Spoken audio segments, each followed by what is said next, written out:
Hello, this is Willie with the Basement Kings. We are in Austin, Texas, where we're getting a project ready to pour. Final stage. The walls were done in multiple pours. Here you may be able to see the outline here, which means water stop was applied multiple places. First, the footing was poured, and then water stop was applied at the base. And then the first part of the walls were poured right here. And then the final stage was the upper portion of the walls were poured.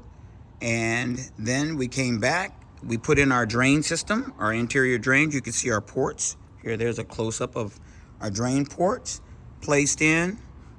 Those give us access to our internal drainage system. And then we put our flange material down at the bottom, and you'll notice there's extra white covering down there. That is not our flange material. That is just the covering, because once this floor is poured, concrete is going to spill everywhere. So for that spillage, we want to make sure that it doesn't get behind our flange and cover it.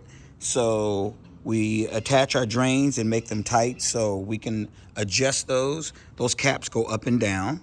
So we'll be able to make sure that we're able to measure with this floor. This particular floor is going to be poured approximately 4 inches in height. We wanted to make sure that this area was protected against radon gas. So as you can tell, waterproof tape is used, sealing.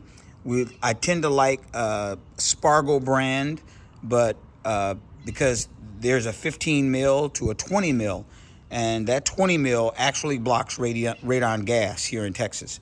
So this is a 15 mil. Spargo tends to be more of a yellow color. And this area has been blocked off. It's because it's going to be poured separately, because this is going to be a porch area. So it's going to be sealed off from the basement area. So that's why there's an extra box there.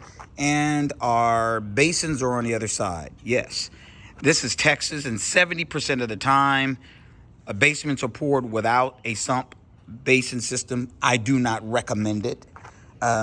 We make a killing adding them afterwards. So let's walk over so you can see what our sump basin system looks like.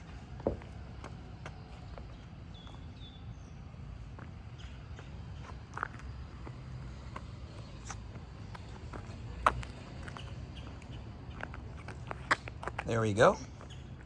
And you can see we put in a double basin, and most people will only have one, but when you put in your basins, you have to think about what the future concept is for a basement and how it's going to be used. If this area floods dramatically, because as you can see from the homes on the side, those gutters are coming this way. And the house over here, all of the gutters flow this way.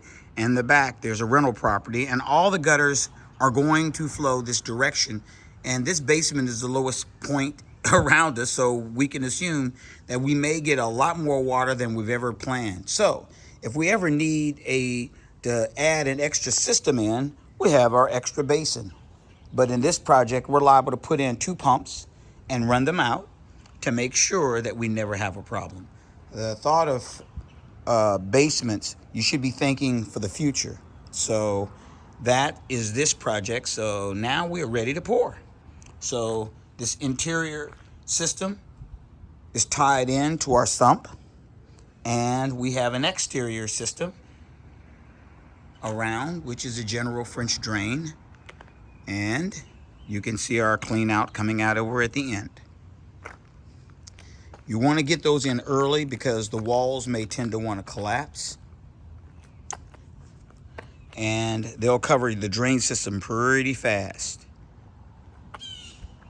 Okay, let's get busy.